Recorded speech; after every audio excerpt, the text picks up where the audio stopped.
Hi friends, நாம் இன்றைக்கி இந்த வீடியோவில் அவலை வச்சு தாங்க ஒரு லட்டு ரெசிபி பார்க்க போகிறோம்.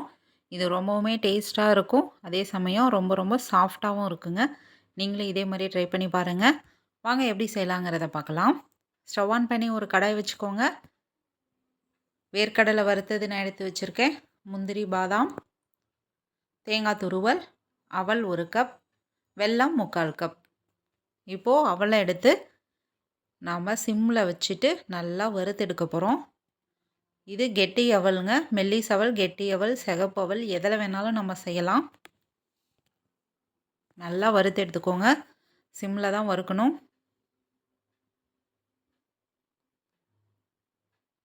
அவலோட வாசம் வருங்க.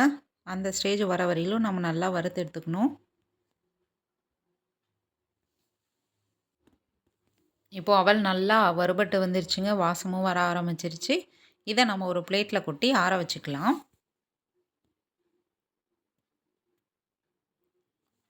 அடுத்ததாக நம்ம தேங்காய் துருவலை வறுத்துக்க போகிறோம். ஈரப்பதம் இல்லாத அளவுக்கு நம்ம துருவின தேங்காவை வறுத்து எடுத்துக்கலாம். அப்போ தான் இந்த அவல் லட்டு கெட்டு போகாமல் இருக்கும். 2-3 நாளைக்கு வச்சு சாப்பிட்லாம்.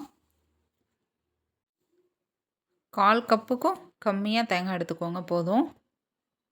அவல் நம்ம கம்மியாக தான் எடுத்துருக்கோம், அதனால் தேங்காயோட அளவு கம்மியாக இருந்தால் போதும். நல்லா வறுபட்டுருச்சு. அதை ஒரு மிக்ஸி ஜாருக்கு மாற்றிடலாம். அடுத்ததாக நம்ம 1 டேபிள் ஸ்பூன் அளவுக்கு நெய் விட்டு பாதாம், முந்திரி நம்ம வறுத்து எடுத்துக்கலாம். வெறும் முந்திரி மட்டும் ஆட் பண்ணாலும் ஆட் பண்ணிக்கலாம். பாதாம் வந்து ஆப்ஷனலுங்க. ரெண்டையும் ஓரளவுக்கு வறுத்து எடுத்து தனியாக எடுத்து வச்சுக்கலாம்.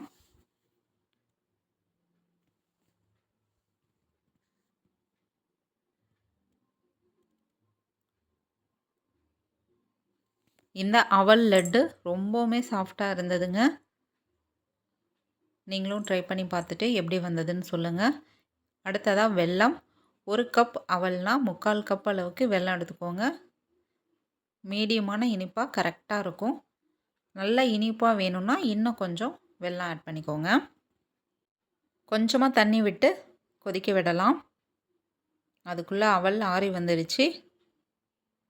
இப்போது ஆறின அவல் எல்லாம் போட்டுட்டு நம்ம தோல் நீக்கி வச்சுருக்கிற வேர்க்கடலை ஒரு கைப்பிடி அளவுக்கு இருந்தால் போதுங்க. இப்போது இதை நல்லா அரைச்சி எடுத்துகிட்டு வந்துடலாம். பவுடராக அரைக்கக்கூடாதுங்க, நரன்னு இருக்கிற அளவுக்கு அரைச்சி எடுத்துக்கலாம். பாருங்கள், எல்லாமே நல்லா அரைபட்டு வந்துருச்சு. இப்போது வெல்லம் நல்லா கரைஞ்சி வந்துருச்சு. இப்போது நம்ம ஸ்டவ் ஆஃப் பண்ணிவிட்டு வெல்லத்தை நம்ம வடிகட்டி எடுத்துக்கலாம்.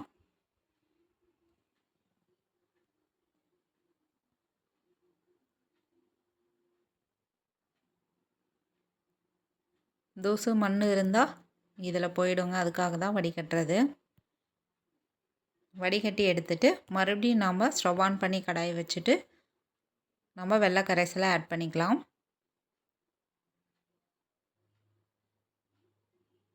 வெள்ளை கரைசலை ஆட் பண்ணிவிட்டு நம்ம அரைச்சி வச்சுருக்கிற அவல், தேங்காய், வேர்க்கடலை 3யும் போட்டு நல்லா இதில் மிக்ஸ் பண்ண போகிறோம்.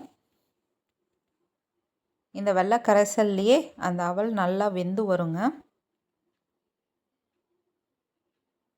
வெந்து வந்தால் தான் நமக்கு சாஃப்டாக இருக்கும்.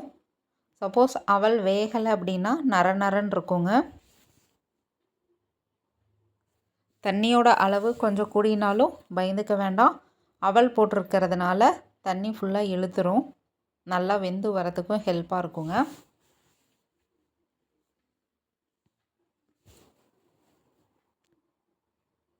இதை ஒரு 5 நிமிஷத்துக்கு இந்த மாதிரி மிக்ஸ் பண்ணி விடுங்க.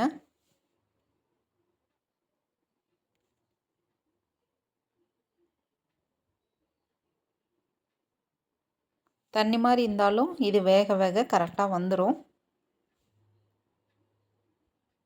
சிம்மில் வச்சுட்டு ஒரு தட்டு போட்டு நான் ஒரு 2 நிமிஷம் விட்டுருந்தேன். அதனால் நல்லா வெந்து வந்துடுச்சு அவல். இப்போது நம்ம வறுத்து வச்சுருக்கிற பாதாம், முந்திரியை ஆட் பண்ணிக்கலாம். இந்த ஸ்டேஜில் நம்ம கையில் எடுத்து நசுக்கி பார்த்தோம்னா நரன்னு இருந்துச்சுன்னா இன்னும் கொஞ்சம் நேரம் வேக வைக்கணுங்க. தண்ணி ஆட் பண்ணி கூட வேக வைக்கலாம். நல்லா வெந்து வந்த பிறகு நம்ம ஸ்டவ் ஆஃப் பண்ணிட்டு நல்லா ஆற வச்சுருங்க. ஆறின பிறகு நம்ம லட்டு மாதிரி உருண்டை பிடிச்சிடலாம். பாருங்கள், உருண்டை பிடிக்க நமக்கு நெய் எண்ணெய் எதுவுமே தேவையில்ல. நம்ம அப்படியே பிடிச்சிக்கலாம், கையிலையும் ஒட்டாதுங்க. சூப்பரான நமக்கு அவல் லட்டு ரெடி ஆயிடுச்சு. மீதி இருக்கிறது எல்லாத்தையும் நம்ம இப்போ உருண்டை பிடிச்சி எடுத்துகிட்டு வந்துடலாம். பாருங்கள், நான் சின்ன கப் 1 கப் அவலுக்கு எனக்கு 17 லட்டு வந்ததுங்க. எல்லாம் உருண்டை பிடிச்சி நான் எடுத்துகிட்டு வந்துட்டேன். அவ்வளோதாங்க, நம்மளுடைய சுவையான அவல் லட்டு ரெடி ஆயிடுச்சு. நான் கொஞ்சமாக பாதாம் துருவி நான் எடுத்து வச்சுருக்கேன். அதை மேலாப்பில் லைட்டாக நம்ம தூவிக்கலாம். இது ஆப்ஷனல் தாங்க. நீங்களும் இதே மாதிரி ட்ரை பண்ணி பாருங்கள். எப்படி வந்ததுன்னு கமெண்ட் செக்ஷனில் சொல்லுங்கள். இந்த வீடியோ உங்களுக்கு பிடிச்சிருந்தால் லைக் பண்ணுங்கள், ஷேர் பண்ணுங்கள், சப்ஸ்கிரைப் பண்ணுங்கள் ஃப்ரெண்ட்ஸ். தேங்க்யூ.